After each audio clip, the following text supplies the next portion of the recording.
কথামৃত, রামকৃষ্ণ কথামৃত থেকে আমি একটু ওই পাঠ করছি, যেটি ষড়বিংশ খণ্ড, ঠাকুর শ্রীরামকৃষ্ণ কাশীপুর বাগানে ভক্ত সঙ্গে। প্রথম পরিচ্ছেদ, শ্রীরামকৃষ্ণ কাশীপুর উদ্যানে গিরিশ ও মাস্টার। কাশীপুর বাগানের পূর্বধারে পুষ্করিণীর ঘাট, চাঁদ উঠিয়াছে, উদ্যান পথ ও উদ্যানের বৃক্ষগুলি চন্দ্রকিরণে স্নাত হইয়াছে। পুষ্করিণীর পশ্চিম দিকে দ্বিতল গৃহ, উপরের ঘরে আলো জ্বলিতেছে।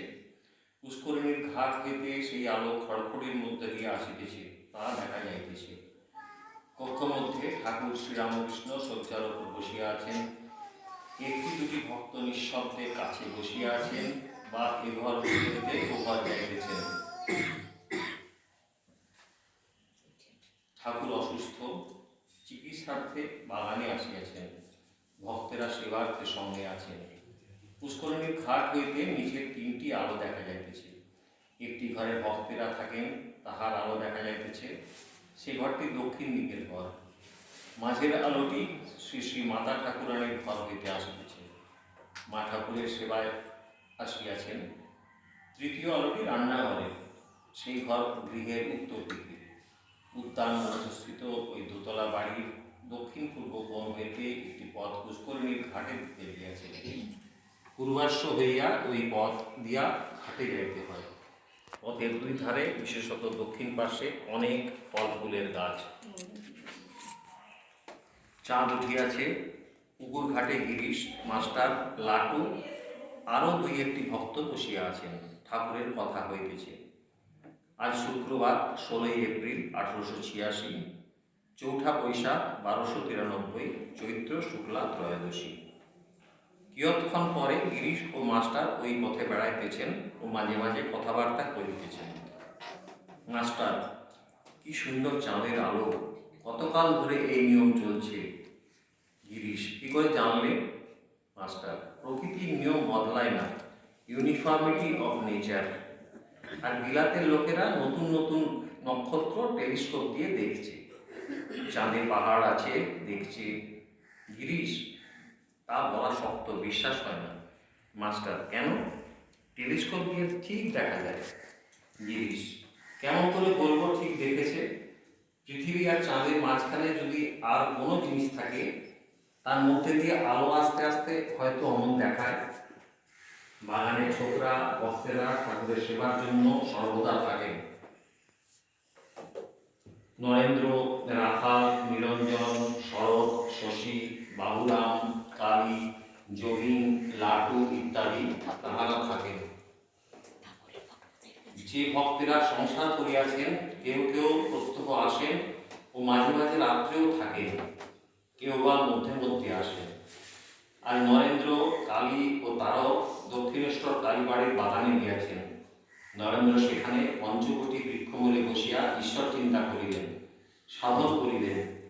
তাই দুই একটি গুরু ভাই সঙ্গে গিয়াছেন। ঠাকুর গিরিশ প্রভৃতি ভক্ত সঙ্গে ভক্তের প্রতি ঠাকুরের স্নেহ। গিরিশ, লাটু, মাস্টার উপরে গিয়া দেখেন ঠাকুর শয্যায় বসিয়া আছেন। শশী ও আরো দুই একটি ভক্ত সেবার্থে ওই ঘরে ছিলেন। ক্রমে বাবুরাম, নিরঞ্জন, রাখাল ইহারাও আসিলেন। ঘরটি বড়। ঠাকুরের শয্যার নিকট ঔষধ আদি ও নিতান্ত প্রয়োজনীয় জিনিস আদি রহিয়াছে। ঘরের উত্তরে একটি দ্বার আছে। সিঁড়ি হইতে উঠিয়া সেই দ্বার দিয়া ঘরে প্রবেশ করিতে হয়। সেই দ্বারের সামনাসামনি ঘরের দক্ষিণ গায়ে আরেকটি দ্বার আছে। সেই দ্বার দিয়া দক্ষিণের ছোট ছাদটিতে যাওয়া যায়। সেই ছাদের উপর দাঁড়াইলে বাগানের গাছপালা, চাঁদের আলো, অদূরে রাজপথ ইত্যাদি দেখা যায়। ভক্তদের রাত্রি জাগরণ করিতে হয়, তারা পালা করিয়া জাগেন। মশারি টানাইয়া ঠাকুরকে শয়ন করাইয়া যে ভক্তটি ঘরে থাকিবেন, তিনি ঘরের পূর্ব ধারে মাদুর পাতিয়া কখনো বসিয়া কখনো শুইয়া থাকেন। অসুস্থতার নিবন্ধন ঠাকুরের প্রায় নিদ্রা নাই, তাই যিনি থাকেন তিনি কয়েক ঘন্টা প্রায় বসিয়া কাটাইয়া দেন। আজ ঠাকুরের অসুখ কিছু কম। ভক্তেরা আসিয়া ঘনিষ্ঠ হইয়া প্রণাম করিলেন এবং ঠাকুরের সম্মুখে মেঝের উপর বসিলেন। ঠাকুর আলোটি কাছে আনিতে মাস্টারকে আদেশ করিলেন। ঠাকুর গিরিশকে সস্নেহ সম্ভাষণ করিতেছেন। শ্রী রামকৃষ্ণ গিরিশের প্রতি: ভালো আছো? লাটুর প্রতি: একে তামাক খাওয়া আর পান এনে। কিয়ৎক্ষণ পরে আবার বলিলেন, কিছু জল খাবার এনে দে। লাটু, পান টান দিয়েছি, দোকান থেকে জল খাবার আনতে যাচ্ছে। ঠাকুর বসিয়া আছেন, একটি ভক্ত কয়েক গাছি ফুলের মালা আনিয়া দিলেন। ঠাকুর নিজের গলায় একে একে সেগুলি ধারণ করিলেন। ঠাকুরের হৃদয়ের মধ্যে হরি আছেন, তাঁকেই বুঝি পূজা করিলেন। ভক্তেরা অবাক হয়ে দেখিতেছেন। 2 গাছি মালা গলা হইতে লইয়া গিরিশকে দিলেন। ঠাকুর মাঝে মাঝে জিজ্ঞাসা করিতেছেন, জল খাবার কি এলো? মণি ঠাকুরকে পাখা করিতেছেন। ঠাকুরের কাছে একটি ভক্ত প্রদত্ত চন্দন কাষ্ঠের পাখা ছিল। ঠাকুর সেই পাখাখানি মণির হাতে দিলেন। মণি সেই পাখা লইয়া বাতাস করিতেছেন।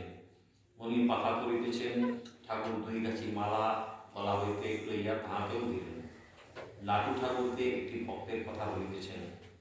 তাহার একটি 7-8 বৎসরের সন্তান প্রায় 1.5 বৎসর হইল দেহত্যাগ করিয়াছে। সে ছেলেটি ঠাকুরকে কখনো ভক্ত সঙ্গে কখনো কীর্তনানন্দে অনেকবার দর্শন করিয়াছিল। লাটু শ্রীরামকৃষ্ণের প্রতি। ইনি এর ছেলেটির বই দেখে কাল রাত্রে বড় কেঁদেছিলেন। পরিবার ও ছেলের শোকে পাগলের মতো হয়ে গেছে। নিজের ছেলেগুলোকে মারে, আছড়ায়। ইনি এখানে মাঝে মাঝে থাকেন, তাই বলে ভারী হেঙ্গাম করে। ঠাকুর শ্রীরামকৃষ্ণ এই শোকের কথা শুনিয়া যেন চিন্তিত হইয়া চুপ করিয়া রহিলেন। গিরিশ, অর্জুন অত গীতা টিতা পড়ে অভিমন্যুর শোকে একবারে মূর্ছিত। তাই এর ছেলের জন্য শোক কিছু আশ্চর্য নয়। আজ এখানে শেষ করছি।